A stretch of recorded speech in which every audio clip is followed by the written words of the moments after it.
yang dibantai di KM 50, masih ingat Pak? Anak buah pengawalnya Habib Rizik, 5 orang atau 6 orang tuh, 5 apa 6 tuh, 6 orang dibantai di KM 50. Indonesia diam sampai sekarang, tidak ada tuh yang sidang-sidang tuh. 6 orang Islam dibantai, diam senegara. 1 orang kafir mati, ribut 1 negara.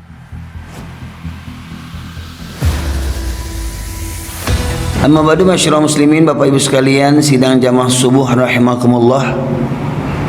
Syukur alhamdulillah kita aturkan kehadirat Allah Subhanahu wa taala, karena Allah masih melimpahkan berbagai nikmatnya kepada kita sekalian, termasuk nikmat berupa rahmat dibangunkannya kita di subuh berkah ini, kemudian digerakkannya jiwa dan raga kita untuk bisa hadir ke rumah Allah dalam hidupkan syiar Islam, memakmurkan masjid Allah dengan salat subuh berjamaah, dan dilanjuti dengan bertafakuh fiddin, memperdalam ilmu agama. Semoga rahmat Allah ini senantiasa menyertai sampai akhir hayat kita. Yang mana rahmat ini ternyata Bapak Ibu sekalian tidak Allah berikan semua kepada hambanya. Hanya orang-orang yang istimewa dan orang-orang yang spesial yang Allah berikan rahmat, hingga banyak orang yang tinggal bertetangga dengan masjid tapi tak sanggup berangkat ke masjid. Karena sesungguhnya Bapak Ibu sekalian, perjalanan terberat dan terjauh bagi seorang laki-laki adalah perjalanan ke masjid. Ya, karena banyak orang yang bisa mendaki gunung, banyak orang yang sanggup lari maraton, ya, banyak. Nanti nih hari Ahad ini di Pekanbaru ada apa namanya? Car Free Day, penuh orang Car Free Day, lari maraton keliling Jalan Sudirman, muter-muter, ya. Dari sekian banyak itu yang beragama Islam, berapa yang diantara mereka yang sanggup berangkat ke masjid? Coba bisa disurvei nanti itu Pak Ibu sekalian, ya. Nah, alhamdulillah ternyata Allah masih melimpahkan rahmatnya kepada kita sekalian. Salawat dan salam kita aturkan kepada junjungan kita Nabi besar Muhammad sallallahu alaihi wasallam, yang dengan diutusnya beliau menjadi rahmat bagi seluruh sekalian alam. Bapak sekalian, tadi saya dengar dari protokol menyampaikan bahwasanya ini juga merupakan gerakan sholat subuh berjamaah, ya. Rutin diadakan Pak? Setiap sebulan sekali. Khusus jamaahnya masjid ini atau ada himbauan kepada masjid yang lain? Khusus jamaah masjid ini, ya. Ya. Kalau sholat Jumat penuh enggak Pak jamaahnya? Penuh, ya. Oh. Kalau sholat Jumat penuh, ya. Kalau sholat subuh tadi dua soft, ya. Pertanyaannya mana yang lain yang waktu Jumatnya mengisi masjid ini, ya? Nah, itu dia Bapak sekalian. Maka kita awali kajian kita ini dengan mengupas surat yang tadi dibacakan oleh imam kita, surat Al-Kahfi, tapi kita fokus di ayat yang 103 sampai ayat 106, tentang orang yang paling merugi amal ibadahnya. Dia beramal ibadah, beramal soleh tapi rugi, ya. Kenapa ada orang yang beramal soleh tapi rugi? Apa mungkin orang yang beramal soleh tapi rugi? Ada yang solat tapi rugi, ada yang bersedekah berinfak tapi rugi, ya. Bahkan ada yang berjihad tetapi rugi, ya. Ada orang yang ahli Al-Quran, menghafal Al-Quran, mentadaburi Al-Quran, bahkan mengupas ayat-ayat Al-Quran, tetapi mereka rugi. Bahkan orang yang paling merugi. Apa sebabnya? Ya. Nah, Allah tegaskan dalam surat Al-Kahfi, surat yang ke-18 ayat 103, A'udzubillahi minasyaitonirrajim. Qul hal nunabbiukum bil akhsarina a'mala. Katakanlah hai Muhammad, apakah perlu kami beritahukan kepada mereka tentang orang yang paling rugi perbuatannya, ya. Mau tidak diberitahukan kepada orang yang paling merugi amal perbuatannya, ya. Alladzina dhalla sa'yuhum fil hayatid dunya wa hum yahsabuna annahum yuhsinuna sun'a. Yaitu orang yang sia-sia amal perbuatannya selama hidupnya di dunia, tetapi dia menyangka telah berbuat sebaik-baiknya. Jadi orang ini Pak beramal dia. Mungkin ada orang yang usianya sampai 80 tahun meninggal pada usia 80 tahun. Selama 80 tahun sejak dia beramal, sejak dia balik, ya, berarti kalau diperkirakan balik itu sekitar umur 15 tahun. 80 kurang 15 berarti berapa Pak? 65. Selama 65, ya, orang tua ini beramal selama 65 tahun, dia sholat, dia puasa, ya, dia berzakat, dia haji, bahkan umroh, ya. Selama 65 tahun semua amalnya sia-sia. Jadi amalnya sia-sia bukan pagi ini saja, ya. Ada orang yang pagi ini sholat tetapi amalnya sia-sia, ya. Amalnya sia-sia bukan hari ini saja. Amalnya sia-sia bukan pekan ini saja.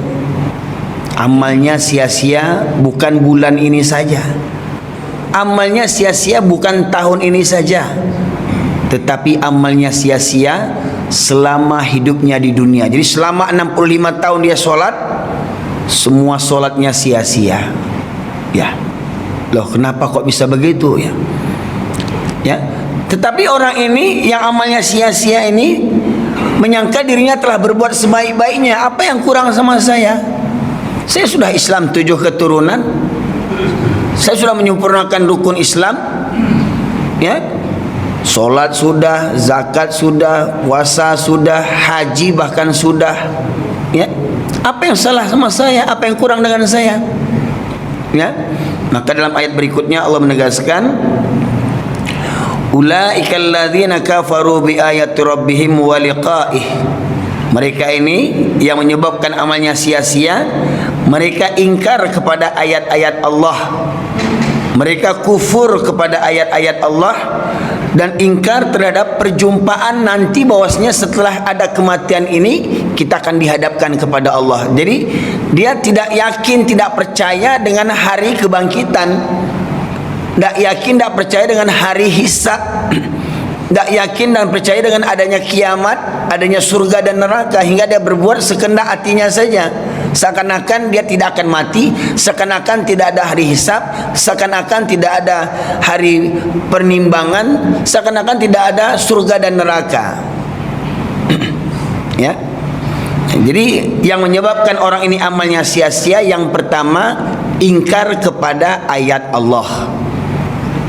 Yang kedua, ingkar terhadap perjumpaan dengan Allah. Maknanya apa? Kalau dia ingkar kepada ayat Allah, berarti dia tidak takut kepada Allah. Ya. Nah, contohnya apa? Ayat yang favorit mungkin yang berkaitan tentang solat, karena tadi disebutkan juga sekaligus kita memperingati Isra dan Mi'raj. Surat yang mungkin kita sudah hafal, surat Al-Ma'un, berkaitan khusus tentang orang yang solat. Apa bunyinya? Fawailul lil musallin. Bayangkan, neraka wil, celakalah bagi orang yang solat. Orang solat kenapa kok bisa celaka? Ya, nanti orang yang tak solat malah senang dia, alhamdulillah, kan? Betul. Ngapain solat kalau celaka? Saya ini nggak solat tapi aman-aman saja saya. Nah, tuh. Nah, orang yang solat ini celaka ini bagaimana? Alladzina hum an salatihim sahun, yaitu orang-orang yang lalai daripada solatnya, yang tidak mengetahui ya ilmu tentang solat, hingga akhirnya banyak yang solat sekedar ikut-ikutan saja. Ya,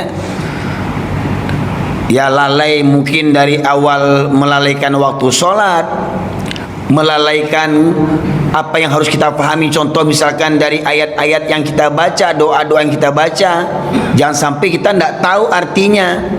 Ya, bayangkan sudah sekian puluh tahun kita sholat, Al-Fatihah nggak tahu juga kita artinya, kan bahaya Pak Ibu sekalian. Kalau kita tidak tahu artinya, terus bagaimana akan tumbuh rasa khusyuk? Ya, sholat itu ibarat kita berbicara dengan Allah, berdialog dengan Allah. Nah, kalau kita tidak tahu artinya, mau gimana kita mau berdialog dengan Allah? Ya. Nah, kemudian juga orang yang lalai, yang sia-sia sholatnya, sholatnya tidak mencegah dirinya dari perbuatan keji dan mungkar. Ya. Maka apa kata Allah? Mereka itu orang-orang yang ingkar terhadap ayat-ayat Allah dan ingkar terhadap perjumpaan dengan Allah. Fahabitat a'maluhum, maka hapuslah amalan-amalan mereka. Maknanya apa? Orang ini sudah beramal. Kalau kalimat hapus, Bapak Ibu sekalian, misalkan guru menyuruh muridnya, anak-anak tolong hapus papan tulis. Maknanya di papan tulis itu ada apa? Ada apa, Pak? Ada tulisan. Gurunya menyuruh murid-murid hapus papan tulis. Maknanya apa? Tulisan di papan itu hilang. Maknanya orang yang beramal soleh sudah dicatat oleh malaikat amal kebaikannya. Sudah dicatat dia. Dia sholat dicatat, dia puasa dicatat, dia berzakat dicatat, dia haji, dia umroh, dia berkurban dicatat di catatan amal kebaikan. Tapi kata Allah, fahabitat a'maluhum, hapuskan semua amal-amal mereka. Maknanya apa? Amal mereka tak dinilai oleh Allah. Ya. Kemudian fala nuqimu lahum yaumal qiyamati wazna, dan nanti dari akhirat kami tidak akan menimbang amal perbuatan mereka. Kita beriman bahwasanya amal perbuatan nanti ada ditimbang, amal kebaikan dan amal keburukan. Ada dua timbangan, ya. Di mana timbangan yang satu menimbang tentang amal soleh, timbangan yang satu menimbang tentang amal keburukan. Ruginya orang ini amal solehnya tidak ditimbang oleh Allah, tetapi amal keburukannya tetap ditimbang. Jadi berat timbangan keburukannya hingga jomplang. Ya, ini untuk kebaikan, ini untuk keburukan. Nah, yang untuk kebaikan ini tidak ditimbang oleh hingga meringan, dan yang timbangan keburukan ini menjadi berat, Bapak Ibu sekalian. Jadi di hari kiamat amal ibadahnya tidak dinilai oleh Allah Subhanahu wa taala. Dia sudah mengerjakan amal soleh, tetapi dihapuskan amal solehnya, kemudian nanti di akhirat tidak akan ditimbang oleh Allah Subhanahu wa taala. Ya. Loh, tapi kan ada ayat Ustaz yang menyebutkan, ya, wa may ya'mal mithqala dzarratin khairan yarah wa may ya'mal mithqala dzarratin syarran yarah. Bukankah barang siapa yang berbuat kebaikan walau sebesar biji zarah akan ditimbang, bahkan balasnya lebih besar? Begitu pula kebalikannya, barang siapa yang berbuat keburukan sebesar biji zarah maka juga akan dibalas dengan keburukan.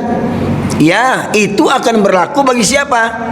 Bagi orang-orang yang beriman, amal kebaikannya akan ditimbang oleh Allah. Siapa mereka? Yang Allah tugaskan dalam surat Maryam, ya, surat An-Nahl ayat yang ke-19, ya. Di mana Allah menegaskan, man amila salihan min dzakarin aw untha wa huwa mu'minun falanuhyiyannahum hayatan thayyibah wa lanajziyannahum bi ahsani ma kanu ya'malun. Ya, saya agak ragu nih tadi ayatnya berapa, lupa saya. Allah menegaskan, barang siapa yang beramal soleh, ya, man amila salihan min dzakarin aw untha, baik dari golongan laki-laki maupun perempuan, wa huwa mu'minun. Nah, itu dia. Ya, kata kuncinya wa huwa mu'minun.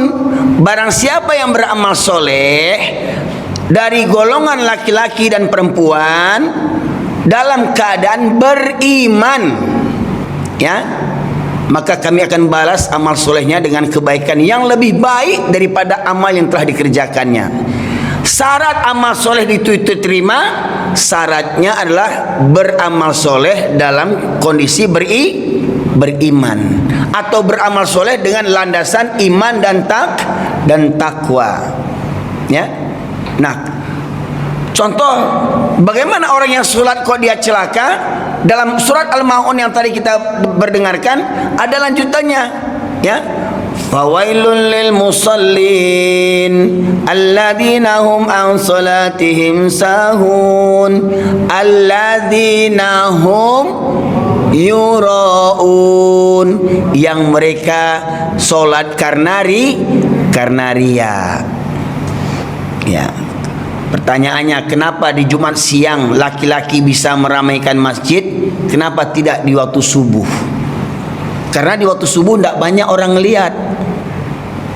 Waktu subuh banyak orang yang tidur. Hanya orang-orang yang istimewa saja, hanya orang-orang yang dirahmati saja yang bisa bangun salat subuh dan memahami hakikat panggilan Allah, as-salatu khairum minan naum.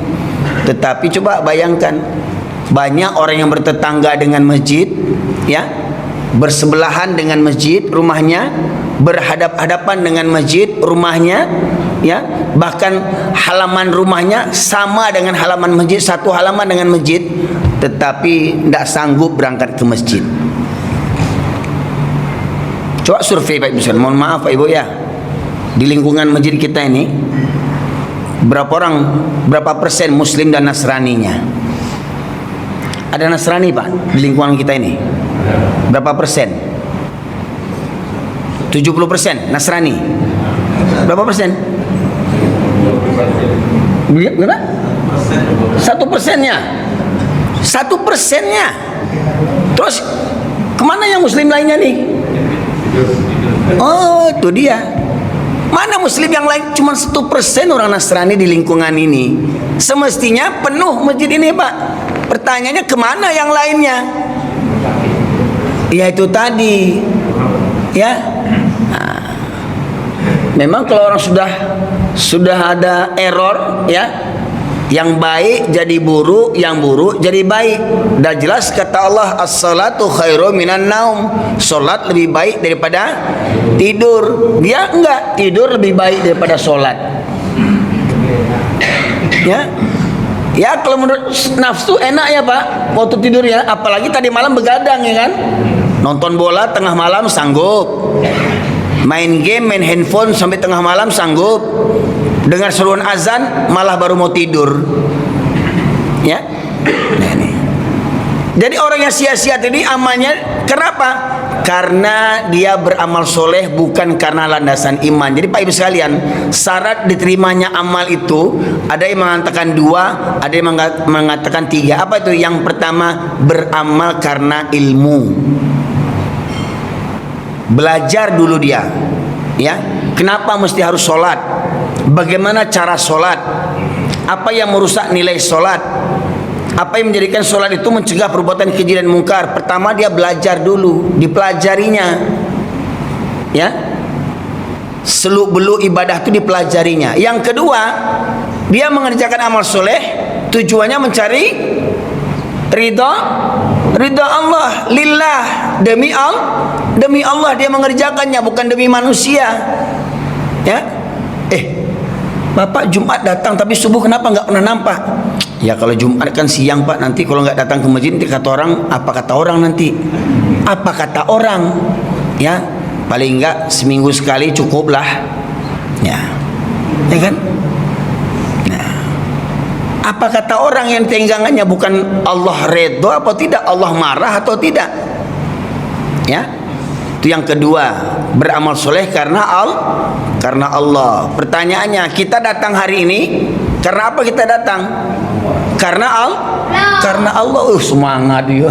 Allah. Semangat ya. Cucu bapaknya semangat tuh, coba bayangkan ya. Alhamdulillah saya tengok hari ini subuh ini banyak anak-anak ya. Cuman itu tadi ya, anak SD banyak. Anak SMP berapa orang yang SMP? Ada berapa orang SMP? Coba, ada SMP yang hadir situ? Berapa orang? Coba jangan malu. Ya, SMA? 1. Berapa SMA?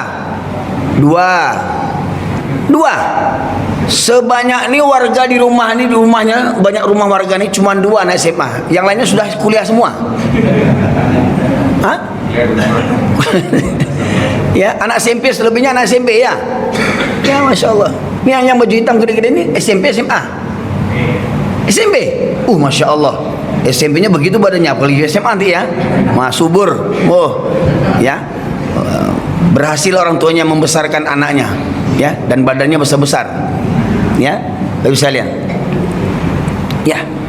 Maka juga kata Allah dalam ayat yang lain, fa khalafa min ba'dihim khalfun adha'us shalah wattabu syahwat fasawfa yalqawna ghayya. Maryam ayat 59. Maka akan datanglah generasi yang buruk, yaitu generasi yang menyia-nyiakan solat dan memperturutkan hawa nafsu. Maka kelak mereka akan menjadi orang-orang yang tersesat.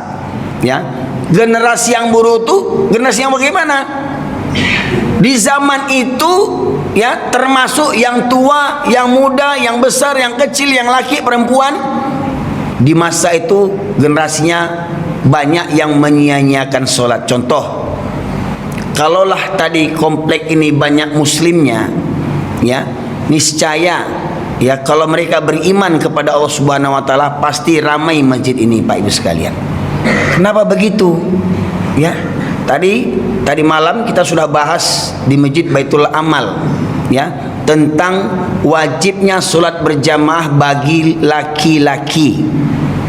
Ya, maka saya katakan, kenapa saya lebih mengutamakan, lebih menyinggung orang Minang? Karena orang Minang punya falsafah, adat bersendikan syarak, syarak bersendikan kitabullah, syarak mengata, adat memakai. Mananya kalau orang Minang, orang-orang yang memegang teguh kepada adat, niscaya laki-laki Minangkabau kalau sudah datang waktu solat, terdengar azan, kalau dia beradat pasti dia berjamaah ke masjid, karena syarak mengatur adat memakai wa aqimus shalah wa atuz zakah warka'u ma'ar rakiin. Dirikanlah solat, hukumnya wajib. Tunaikan zakat, hukumnya wajib. Rukuklah bersama orang-orang yang rukuk. 3 perintah ini, ada 2 perintah yang berkaitan tentang solat. Yang pertama, wa aqimus shalah, dirikan solat, maknanya solat secara umum yang 5 waktu. Perintah yang ketiga tentang solat lagi, rukuklah bersama orang-orang yang ruku. Apa maksudnya?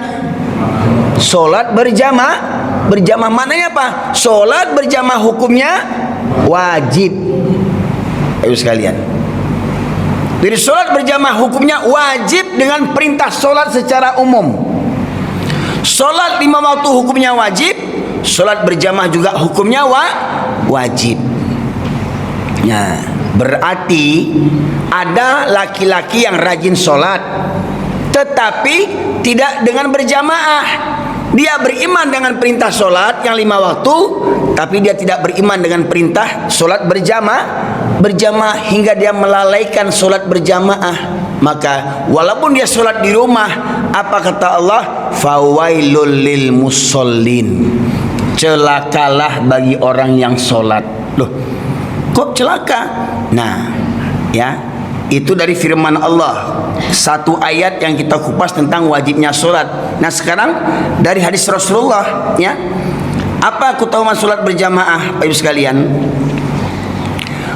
Dari perkataan Ibnu Mas'ud radhiyallahu anhu, sahabat yang langsung berguru dengan Rasulullah, termasuk salah seorang sahabat yang dijamin masuk surga, ya. Apa kata beliau? Man sarraha ayyalqallahu ghadan musliman falyuhafiz ala haula'i salawati haitsu yunada bihinna fa innallaha syara'a li nabiyyikum sallallahu alaihi wasallam sunanal huda wa innahunna min sunanil huda walau annakum shallaitum fi buyutikum kama yusalli hadza mutakhallaf fi baitihi la taraktum sunnatan nabiyikum walau taraktum sunnatan nabiyikum la dhalaltum wa laqad ra'aituna wa ma yatakhallafu anha illa munafiq ma'lumun an-nifaq. Ibnu Mas'ud berkata, memang ini bukan kata Nabi, bukan hadis Nabi, tapi ingat, ini perkataan sahabat yang langsung berguru dengan Nabi, yang beliau ini juga termasuk, ya, sahabat Nabi yang dijamin masuk surga. Ya, apa kata beliau? Barang siapa ingin bertemu dengan Allah di hari kiamat kelak dalam keadaan muslim, dan ingat ada perintah Allah, ya, ya, Ya ayyuhalladzina amanu ittaqullaha haqqa tuqatih wa la tamutunna illa wa antum muslimun. Ujung ayatnya, jangan engkau mati melainkan dalam keadaan haram hukumnya manusia mati kecuali dalam keadaan Islam. Selain mati dalam Islam, maka haram hukumnya. Jangan mati dalam kekafiran, jangan mati dalam agama yang lain. Dan harus manusia itu, tak kira siapa mereka, selagi mereka manusia ciptaan Allah, maka wajib bagi mereka mati dalam keadaan Islam. Nah, kalau kita ingin mati dalam keadaan Islam, apa kata perkataan Ibnu Mas'ud tadi? Barang siapa ingin bertemu dengan Allah di hari kiamat kelak dalam keadaan muslim, hendaklah ia menjaga solat 5 waktu dimanapun ia diseru kepadanya. Dimanapun kita berada, di rumah, di kantor, ya, di pasar, ya, kalau terdengar seruan azan, maka datangilah tempat azan itu dikumandangkan. Ya, kalaupun di kantor nggak ada masjid, mungkin ada musola, ya, begitu Pak Ibu sekalian. Kemudian sungguh Allah telah mensyariatkan kepada Nabi kalian sallallahu alaihi wasallam sunnah-sunnah yang merupakan petunjuk. Jadi ada petunjuk dari Allah sebagaimana yang sering kita pinta dalam solat, ihdinas siratal mustaqim. Tunjukilah kami jalan yang lurus. Di antara petunjuk jalan yang lurus adalah sunnah-sunnah yang merupakan petunjuk, yaitu sunanil huda. Solat 5 waktu termasuk sunnah-sunnah yang merupakan petunjuk. Solat 5 waktu termasuk sunnah-sunnah petunjuk. Seandainya kalian solat di rumah kalian, ini dia. Seandainya kalian solat di rumah kalian, sebagaimana orang yang tertinggal ini solat di rumahnya, yaitu orang yang solat di rumahnya, ya, tidak datang ke masjid berjamaah, niscaya kalian akan meninggalkan sunnah Nabi kalian. Seandainya kalian meninggalkan sunnah Nabi kalian, niscaya kalian akan tersesat. Nah, itu dia. Jadi Pak Ibu, khususnya para laki-laki, mereka sholat tapi di rumah.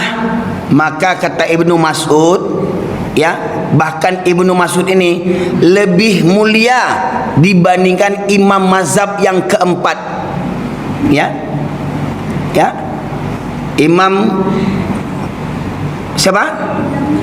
Imam Abu Hanifah, Syafi'i, Maliki, Hambali, ya. Sebab beliau ini langsung berguru dengan Rasulullah. Bahkan beliau banyak mencatat hadis-hadis Rasulullah yang beliau hafal, ya. Nah, kata beliau, kalau ada orang yang sholat di rumahnya, bukan tak sholat tapi di rumahnya, maka orang itu adalah orang yang tersesat, sesat Pak Ibu sekalian.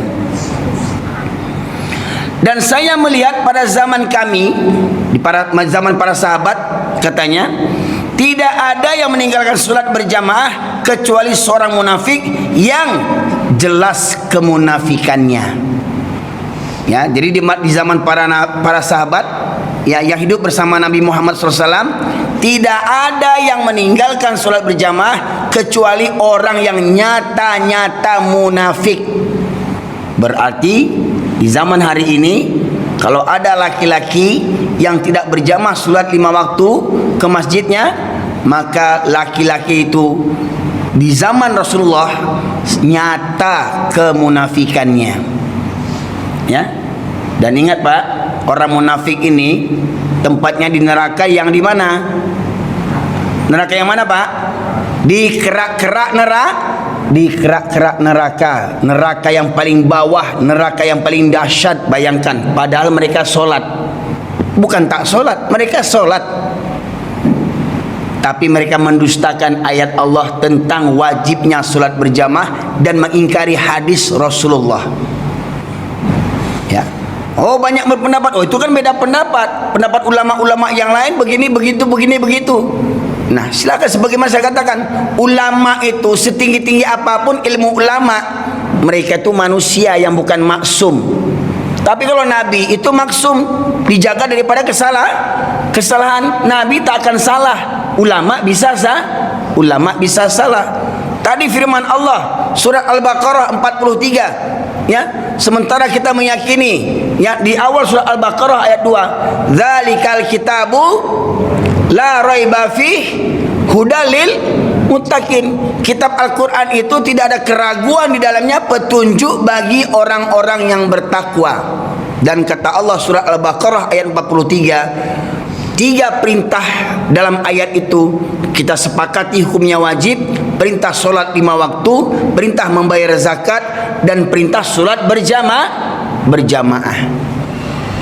Ya, dikuatkan dengan pendapat atau perkataan sahabat Nabi Ibnu Mas'ud, ya, yang mengatakan di zaman kami tidak ada yang meninggalkan solat berjamaah kecuali orang-orang yang nyata munafiknya, dan mereka adalah orang-orang yang sesat.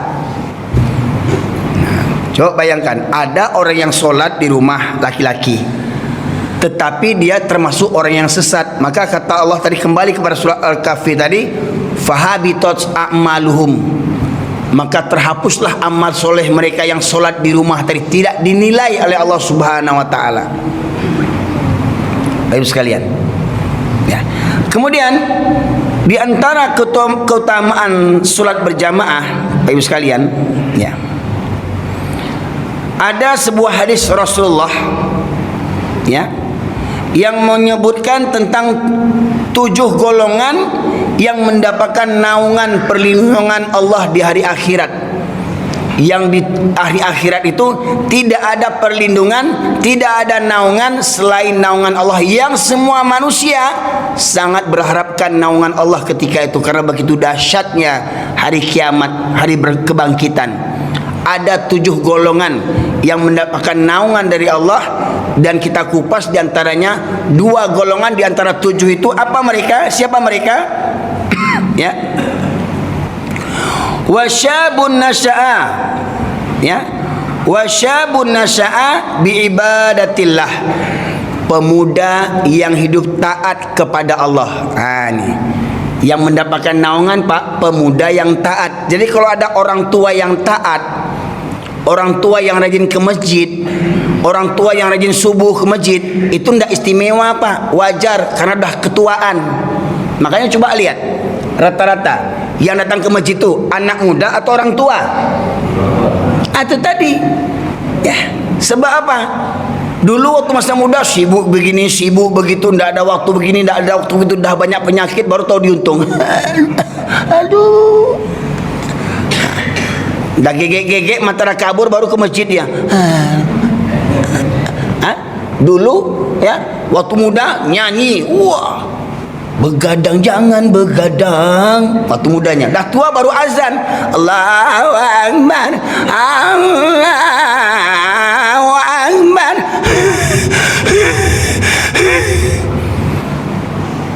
Banyak masjid-masjid yang azan tuh kakek-kakek saking semangatnya. Untung gak tertelentang kakek itu sudah azan. Kenapa? Karena yang muda banyak yang gak datang ke masjid. Coba lihat, coba hari ini, coba buat persenan, di persen berapa banyak yang tua dibandingkan yang muda, ya. Maka ukuran, Pak Ibu sekalian, ukuran sebagaimana kata Buya Hamka, ukuran orang Islam dengan orang beriman, ya, lihat di masjid, ya. Karena orang Islam belum tentu beriman. Orang beriman sudah pasti Islam. Apa kata Buya Hamka? Kalau ingin melihat orang Islam, lihat waktu sholat hari raya, keluar semua tuh yang koruptor, agen narkoba, ya. Kemudian siapa lagi? Pelacur, ya, yang suka jajan pelacur, ya, yang jual minuman keras di jalan apa itu? Di Pekanbaru, kan hebat Pekanbaru ini, ya, negeri lancang kuning, banyak orang Minang ditinggal di sini, banyak orang Melayu Islam sini. Minuman arak saja tidak bisa diberantas bertahun-tahun. Hebat orang Islam di Pekanbaru ini, kan hebat itu, rajin sholat, banyak ustadz kondang. Minuman keras, tempat penjual arak tak bisa dibasmi bertahun-tahun. Hebat orang Pekanbaru ini. Ya. Di depan rumah dinas wali kota pula lagi itu, masya Allah. Betul, Pak? Ya. Pak Wali Kota, dengar nih Pak Wali Kota, ya. Mata Pak Wali Kota di akhirat kan diculak di Allah. Enggak tahu kau, kata Allah, orang jual minuman keras.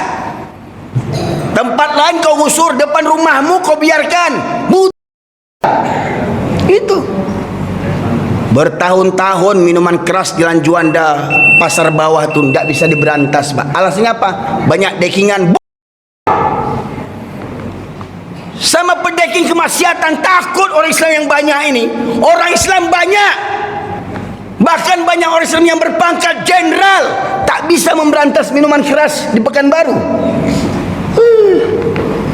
Betul lah kata Rasulullah, di akhir zaman ini umat Islam jumlahnya banyak tapi tak punya mutu. Jumlahnya banyak tapi tak bermutu. Kenapa? Terjangkiti penyakit al-wahan, cinta dunia dan takut mati. Mohon maaf Pak, saya bukan orang FPI, ya.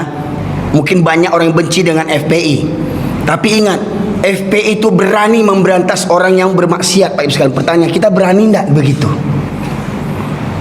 Apa kata Rasulullah? Apabila kamu melihat kemungkaran, rubah dengan tangan dulu. Nampak orang jual minuman keras, hancurkan kedainya. Sanggup enggak? Oh, enggak berani Ustaz. Nah, rubah dengan lisan, kasih tahu, sana, saudara, ya, Pak Cik, bukankah minuman keras ini haram? Kenapa kok Pak Cik jual? Ini kan untuk orang kafir, Pak. Ya, yang namanya benda yang haram itu, yang buatnya haram, yang menjualnya haram, yang membelinya haram, yang meminumnya juga haram.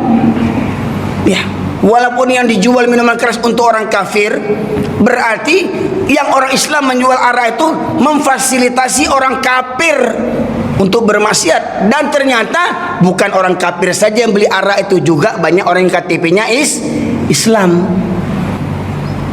Itu karena apa? Mohon maaf nih saya katakan ini, para penjual minuman arak di pasar bawah Jalan Juanda, mohon maaf ya, Anda hanya berpikir mencari makan untuk duit, tetapi Anda berpikir yang Anda cari itu diberkahi Allah atau tidak, Allah ridho atau tidak. Bertahun-tahun Pak nggak bisa dibasmi. Mohon maaf Pak, orang sepekanbaru di Islam ini, orang yang di Islam di Pekanbaru ini, nanti di akhirat akan diminta pertanggungjawaban oleh Allah Subhanahu wa taala. Ini saya cuma bisa ngomong nih Pak. Ya.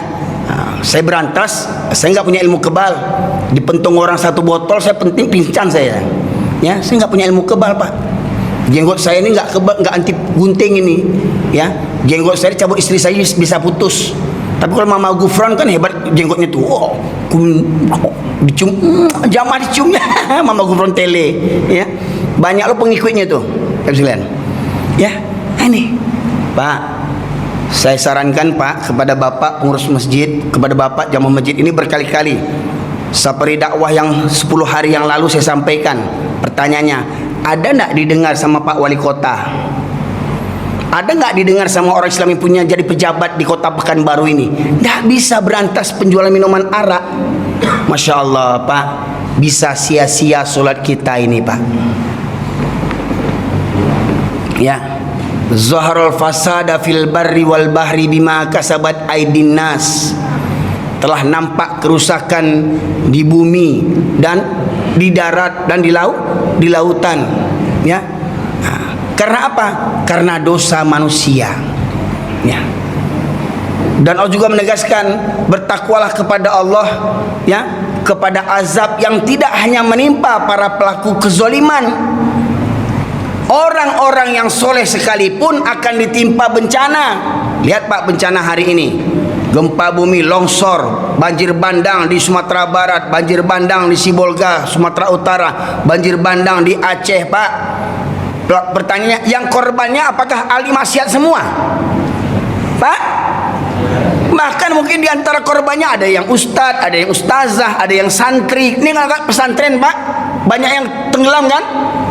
Pesantren teman saya di Kuala Simpang tuh, Aceh Tamiang, pesantren teman saya 2 tingkat asramanya, air itu sampai ke lantai yang kedua Pak. Bayangkan tuh, yang Bapak tengok di berita-berita, ada pesantren yang banyak menumpuk kayu-kayu balak-balak itu Pak. Atau pesantren kawan saya sudah berkunjung sana itu Pak Yusuf.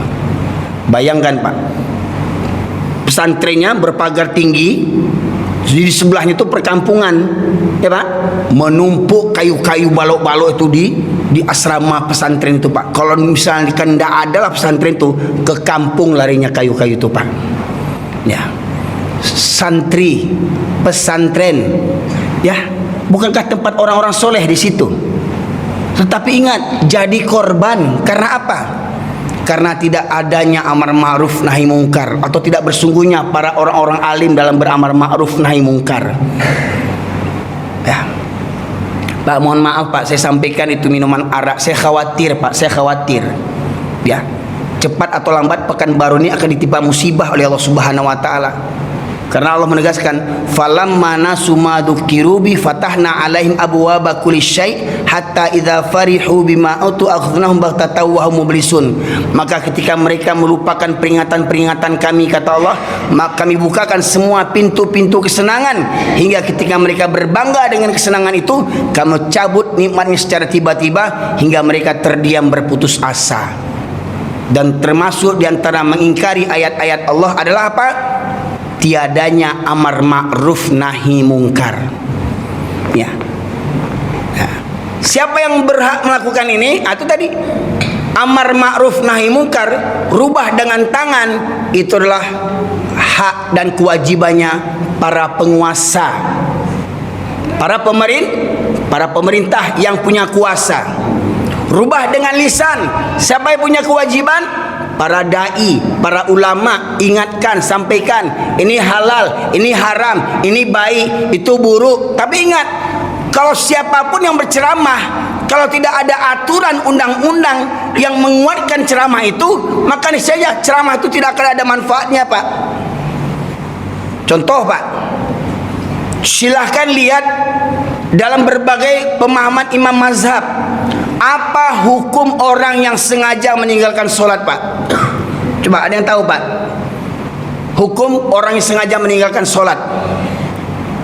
Pendapat imam mazhab Pak, mereka rata-rata semua bersepakat mengatakan orang yang sengaja meninggalkan sholat, ya, diperintahkan bertaubat selama 3 hari. Tidak juga lagi. Apa hukumannya Pak? Apa hukumannya Pak?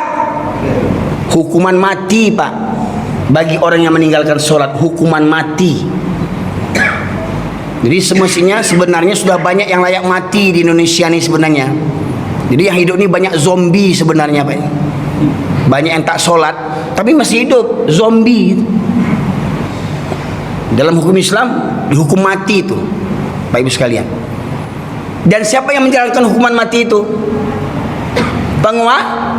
Penguasa, ya. Ustadz-ustadz, ulama-ulama cuma bisa mengatakan haram khamar, haram zina, haram judi. Tapi para ustadz tak punya kekuatan, tak punya kekuasaan untuk melarang mereka, kecuali adanya peraturan dan undang-undang daerah atau negara. Siapa yang bertanggung jawab itu? Para pemimpin, para penguasa daerah suatu negara.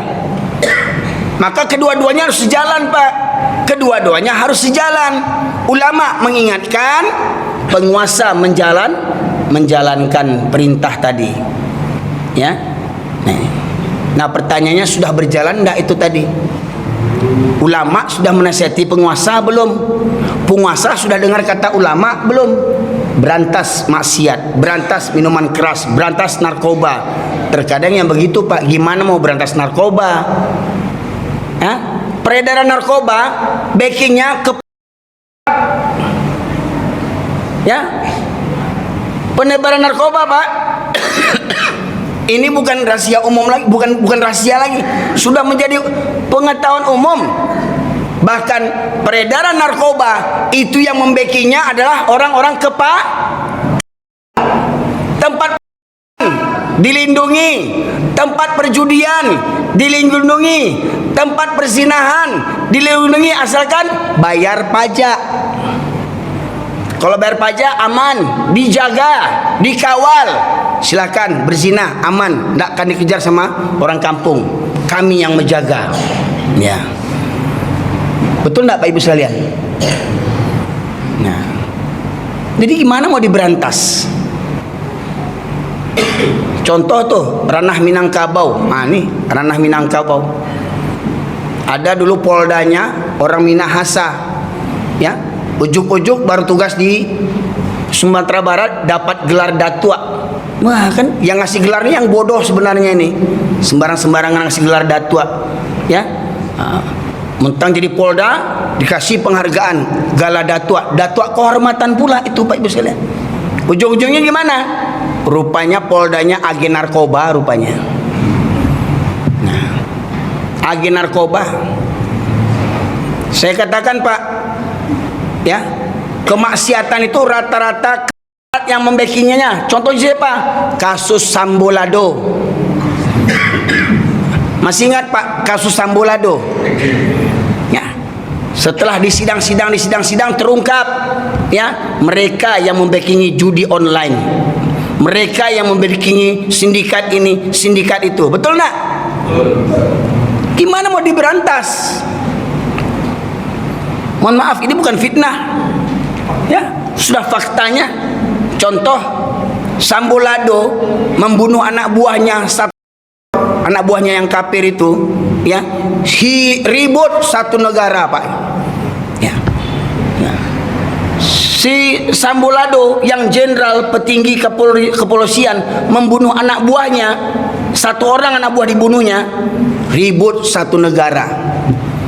Satu orang dibunuh oleh Sambo, 60 bawahan Sambo terkait untuk apa? Untuk membuat apa namanya? Skenario. Kenapa? Perintah atasan, siap komandan, siap komandan, siap komandan. Tak tahu siap komandan. Siap-siap tuh lihatlah perintahnya apa? Perintahnya jangan asal siap-siap saja. Enggak punya akal, enggak punya, ya. Masa disuruh mensiasati pembunuhan supaya tidak ketahuan begini-begini? Masa iya mentaati kata pemimpinnya kan? Siap komandan, siap salah komandan. Sama komandan siap salah, sama Allah tak merasa bersalah. Baik sekalian, satu orang mati dibunuh sama Sambo, ya, 60 lebih bawahannya terkena Pak.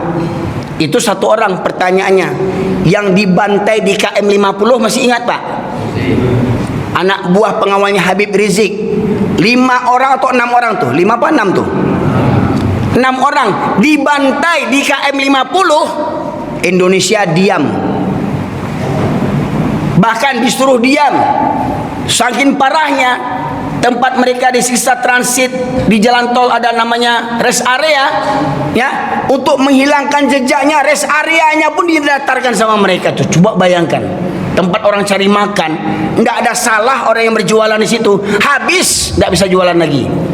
Coba bayangkan Pak, 6 orang dibantai, rest area pun jadi korban.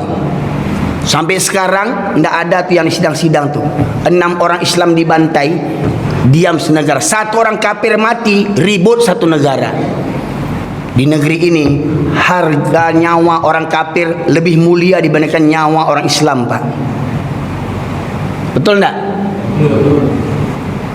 Tetapi kita mesti tidak sadar-sadar juga lagi, ya. Bahkan mirisnya ada orang Islam yang langsung memvonis, oh itu kan radikal, itu kan teroris, itu kan khawarij, inilah kelompok-kelompok penjilat ini. Bapak Ibu sekalian, ya, jangan singgung pemerintah, jangan singgung penguasa. Kalau penguasanya salah, ya diingatkan, ya, diingatkan. Kenapa? Penguasa itu kan bukan nabi. Betul enggak? Mana mulia ulama dengan penguasa, Pak? Secara zahirnya mana mulia ulama dengan penguasa? Mulia ulama kan? Ulama saja bukan nabi, bisa salah, bisa benar. Kenapa ada jamaah suka menghujat kelompok lain, suka menghujat ustadz ini sesat, ustadz itu sesat, ustadz itu sesat, tapi pemerintah nggak ada sesatnya, taat, kepala taat. Tapi menghujat ustaz-ustaz lain, jangan ngaji sama ustaz itu subhat, jangan ngaji ustaz itu subhat, ini sesat, ini sesat. Cuman dia saja kelompoknya masuk surga. Emang surga punya kelompok kalian semua? Tetapi kalau bicara tentang masalah penguasa, tak boleh. Ya, panjilek ibarat. Ya, terutama ya, di antara benarnya solat kita, kita juga harus beramar ma'ruf nahi mungkar. Ya, tak cukup seseorang hafal Quran 30 juz, tak cukup seseorang hafal 30 juz tapi tak mengamalkan isi Al-Quran itu. Dikerak-kerak neraka yang hafiz Quran ini, Pak Ibu sekalian. Banyak orang pondok pesantren hafiz Quran, pondok pesantren hafiz Quran. Hafiz Quran banyak di Indonesia, tapi Al-Quran tak diamalkan di Indonesia ini. Hafiz Quran yang targetnya cuma untuk menghafal Quran saja, ya. Para qori-qoriah yang targetnya cuma untuk menjuarai Al-Quran saja. Lomba MTQ dapat juara, lomba hafiz Quran dapat juara, lomba mengamalkan Quran, dapat penjara. Coba apalah Bapak kuliah, kalau termakan sama kaji saya ini, terprovokasi dengan pengajian saya ini, Bapak ubrek-ubrek yang penjual minuman keras di Jalan Juanda tuh, kira-kira Bapak dapat penghargaan enggak? Ya. Oh, terima kasih kata Pak Wali Kota, terima kasih kata Pak Gubernur, ya. Kaum muslimin ikut beramar ma'ruf nahi munkar, dapat penghargaan enggak? Dapat penjara. Atau bahkan nyawa melayang. Bayangan, Pak. Nah, tolong Ustaz buka Al-Baqarah 278, Ustaz, ada Quran situ, Pak. Ustaz. Nah, ini Pak, berkali-kali saya sampaikan ini, Pak. Biang kehancuran negeri ini, banyak orang Islam di negeri ini, banyak ustadz-ustadz sunnah di negeri ini, ya, banyak hafiz Quran di negeri ini, banyak kiai, ada majelis ulama Indonesia di negeri ini. Pertanyaannya tentang ayat ini, ada enggak ulama mengingatkan penguasa? Al-Baqarah 278 279, ya, Al-Baqarah kan? Tolong Ustaz berdiri di sini, Ustaz, dampingi saya, Ustaz. Jadi biar kalaupun kena, kita berdua kenanya. Ya. Jadi kata orang saya provokasi. Ini ada undang-undang KUHP terbaru katanya, ya. Nah, jadi kalau tangkap kita berdua nih. Biar ada kawan saya. Al-Baqarah 278 279. Ayat Ustaz. Ya. Terjemahnya aja baca, Ustaz, nggak apa-apa. Saya yakin kalau ayatnya sering kita baca, tapi kita jarang membaca terjemahannya. Baik, kita dengarkan.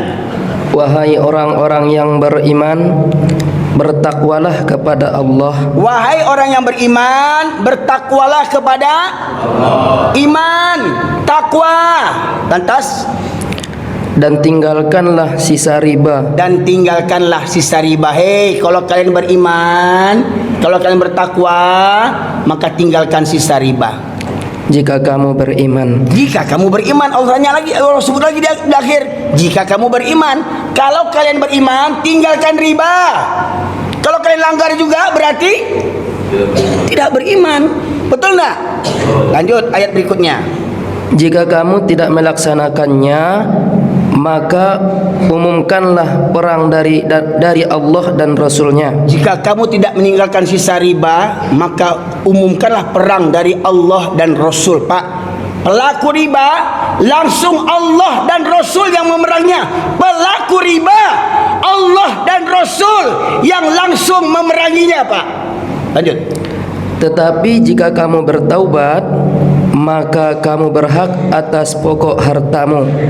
Kamu tidak berbuat zolim atau merugikan dan tidak dizolimi. Ya. Kalaupun dulu kita makasih Ustaz. Kalaupun dulu kita berbuat riba, jual beli riba, simpan pinjam riba, karena dulu ndak tahu, ya. Setelah tahu, tinggalkan. Selesaikan hutang riba, bukan berarti hutang riba nggak diselesaikan, ya. Selesaikan hutang riba, jangan hutang lagi yang tentang riba, ya. Apa kata Allah tadi? Kalau kamu tidak meninggalkan riba, maka kumandangkanlah perang dari Allah dan Rasulnya, Pak. Kalau pelaku ribanya 1-2 orang, paling dia sendiri yang jadi korban, betul Pak? Tapi kalau yang utang riba atas nama negara, siapa korbannya? Siapa korbannya Pak? Bangsa Indonesia, negara ini Pak. Kalau ada yang keluar-keluar NKRI harga mati, NKRI harga mati. Tapi kalau riba terus ada di negeri ini, NKRI pasti mati.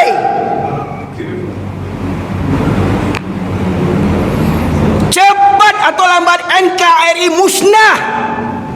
Tidak perlu dengar kata Pak Prabowo yang katanya 2000 sekian Indonesia akan bubar. Dengar kata Pak Prabowo kan?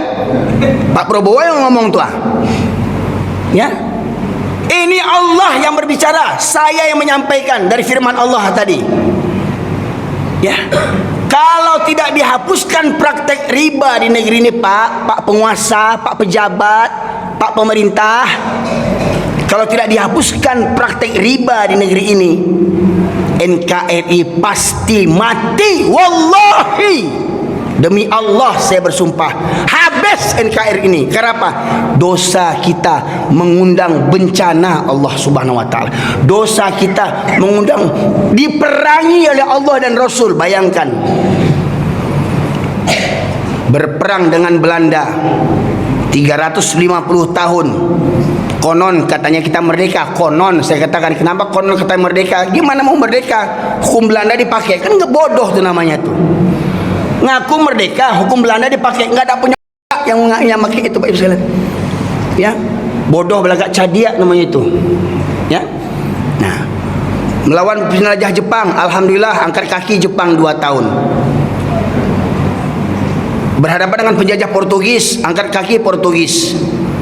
Berperang dengan Cina, ada nggak harapan menang kita? Oh, Cina tuh hebat. Jangankan bom atomnya yang asli, yang palsu pun bisa dia buat. Coba kan? Coba di Cina tuh sekarang Pak, di Jepang tuh, buat manusia, buat perempuan, ya, mirip kayak manusia, saking canggihnya mereka, ya kan? Akhirnya mereka buat juga ilmu AI namanya, ya, ilmu AI itu, GPT itu, ya, sampai ditanya oleh orang kafir, mana agama yang paling benar?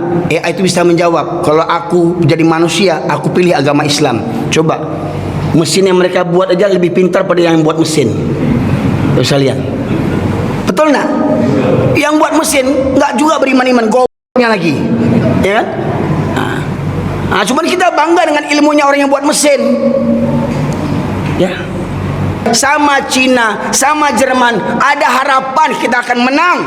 Tetapi berperang dengan Allah dan Rasul, berperang dengan Allah dan Rasul, yakin bisa menang? Hah? Ya Allah ya Rabbi, kalau tentara Allah cukup macam saya ini, bisa jadi orang nggak takut. Kamu aja nggak kebal katanya, ya kan? Tapi kalau melawan gunung, Pak, gunung itu tentara Allah nak, laut itu tentara Allah nak, air di sungai tentara Allah nak, bebatuan tentara Allah lah, langit, bintang semuanya tentara Allah tidak? Kalau Allah murka, tentaranya mengamuk semuanya. Hah? Pray for Sumatera Barat. Akhirnya apa? Berdoa. Kasihan. Tsunami, berdoa lagi. Gempa bumi, berdoa lagi. Dosa dibuat juga.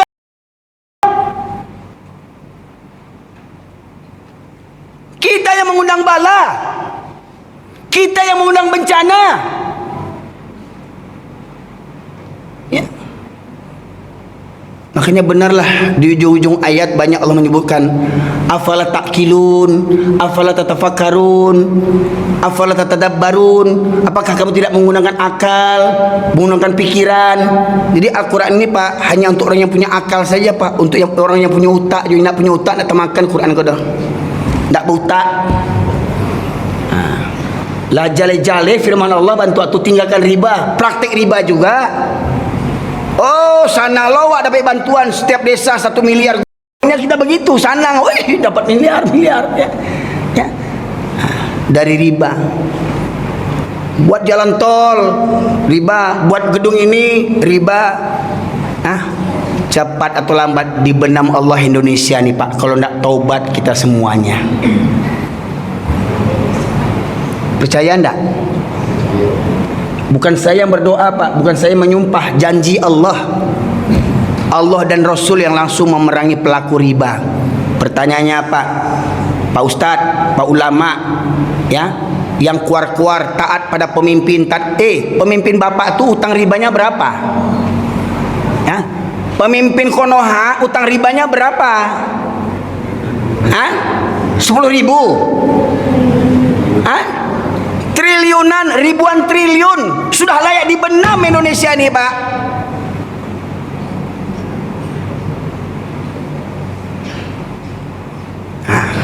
Dan ingat, ketika Allah murka, kita yang tidak pelaku riba pun akan terkena musibah juga Pak.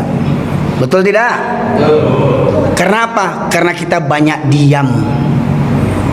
Karena kita hanya sibuk jadi ahli ibadah saja, zikir saja, solat saja, puasa saja, tapi tidak berfikir amar ma'ruf nahi mungkar di luar sana. Mohon maaf Pak, ya, saya bukan ingin menghujat, saya bukan ingin memfitnah, saya bukan ingin memburukkan, saya ingin mengajak kita semuanya, mari tubu ilallah taubatan nasuha, bertaubat kepada Allah dengan taubatan nasuha untuk bangsa Indonesia. Wahai para penguasa, wahai para ulama, wahai para rakyat, mari bersama kita, saya, anda, kita semuanya, mari bertaubat kepada Allah Subhanahu wa taala sebelum ajal menjemput kita. Selagi kita hidup masih ada kesempatan untuk bertaubat. Seburuk apapun, sejelek apapun diri kita, sebanyak apapun dosa kita, selagi kita mau bertobat, la tai'asu mir rahmatillah, jangan putus asa dari rahmat Allah. Innallaha yaghfiru dzunuba jami'a, niscaya Allah akan mengampuni dosa-dosa semuanya. Pertanyaannya, mau tidak kita bertobat dari dosa kita? Jangan ulangi dosa itu lagi. Ini enggak istighosah, tapi perbuatan maksiat dikerjakan juga lagi, enggak guna istighosah. Makanya banyak doa yang berdoa hari ini tak dikabulkan Allah doa kita Pak. Banyak ulama yang mendoa tak dikabulkan Allah doa kita. Kita hanya menunggu giliran, menunggu masa musibah datang, bencana melanda negeri kita ini. Nah, masih belum hilang musibah di Padang Sumatera Barat, belum reda musibah di Sumatera Utara, belum reda musibah di Aceh, musibah lagi di Jawa sana, Jakarta banjir terus enggak? Ya, kemarin di Jawa yang mana tuh banjir lagi, di Kalimantan banjir lagi, Gunung Semeru keluarkan debu panas, mati lagi orang kampung lagi. Tidakkah kita mengambil pelajaran daripada itu? Akibat narkoba terjadi perampokan, terjadi pembunuhan. Sekarang ya Allah ya Rabbi, gara-gara uang 1.000 aja bisa saling bunuh-membunuh sekarang nih Pak. Nah, bayangkan Pak, dosa semua kaum Nabi terdahulu, dosa kaum Nabi terdahulu di zaman kita ini bertumpuk semuanya Pak. Di zaman kita ini terjadi semuanya. Dosa kaum Nabi Lut, dan itu dilindungi undang-undang, atas nama undang-undang, atas nama hak asasi manusia, dilindungi. Habis negeri ini. Azab yang menimpa kaum Nabi Lut, ya Allah ya Rabbi Pak, disebutkan Allah angkat buminya, nih kampung negerinya diangkat Allah, dipuruk balik, buah, dilempar batu dari langit, buah, begitu Pak. Di zaman kita terjadi semuanya Pak. Maknanya apa? Tinggal nunggu masa aja lagi. Nah, gimana Pak? Kita tunggu Pak? Tunggu aja lah. Berzikir juga taruh ya. Dipanjangkan juga jangkui kok taruh sampai ke lantai. Itu tuh. Pak Ibu sekalian, kebenaran harus disampaikan Pak. Kulil haqqa walau kana murron. Bapak pemerintah, Bapak penguasa, saya tidak menghujat kemana-mana. Saya bersumberkan kepada Al-Quran. Berimanlah kalian, hai penguasa, hai pemerintah. Ittaqillah, bertakwalah kalian kepada Allah. Hapuskan praktek riba di negeri ini, agar negeri ini bebas daripada bencana dan musibah malapetaka. Kalau tidak, kita hanya mengulang-ulang kesalahan yang sama. Lebih parah kita daripada keledai lagi. Keledai gambaran binatang yang paling bodoh, tetapi keledai saja tidak mau masuk ke lubang yang sama untuk kedua 2 kali keledai saja masih nggak mau mengulangi salah yang kedua kali. Ini kita orang lebih parah pada keledai lagi. Masya Allah. Ya, ini peringatan bagi kita semua, termasuk saya pribadi. Wahai para ulama, nasihatilah para penguasa. Hai para penguasa, dengarkanlah kata ulama. Jangan kalian ancam-ancam para ulama. Jangan kalian tangkap-tangkap para ulama. Jangan kalian boikot para ulama yang jujur. Ya, hingga banyak kalian besar kepala karena apa? Banyak ulama penjilat yang menyanjung-nyanjung kalian hingga akhirnya apa? Kalian besar kepala nggak tahu diuntung. Nah, udah begitu jelas kezaliman kalian buat, kalian halalkan dengan apa? Dengan undang-undang menurut keyakinan kalian. Kalian buat undang-undang, kalian buat peraturan-peraturan untuk apa? Untuk melegalkan kezaliman kalian. Bertakwa kalian kepada Allah. Cepat kalian akan mampu nanti di hadapan Allah. Demikian saja para jamaah sekalian. Kalau teruskan ini sampai zuhur nih. Perut dah keroncongan, ya kan? Ketupek boleh tunjang lah menunggu gua, ya kan? Nah, insya Allah setelah ini kita akan sarapan bersama ketupek boleh tunjang, ya. Pakai piti sorang-sorang. Demikian saja. Terima kasih atas perhatian. Mohon maaf atas segala kekurangan. Subhanakallahumma bihamdika asyhadu an la ilaha illa anta astaghfiruka wa atubu ilaik. Alhamdulillahirabbil alamin. Assalamualaikum warahmatullahi wabarakatuh.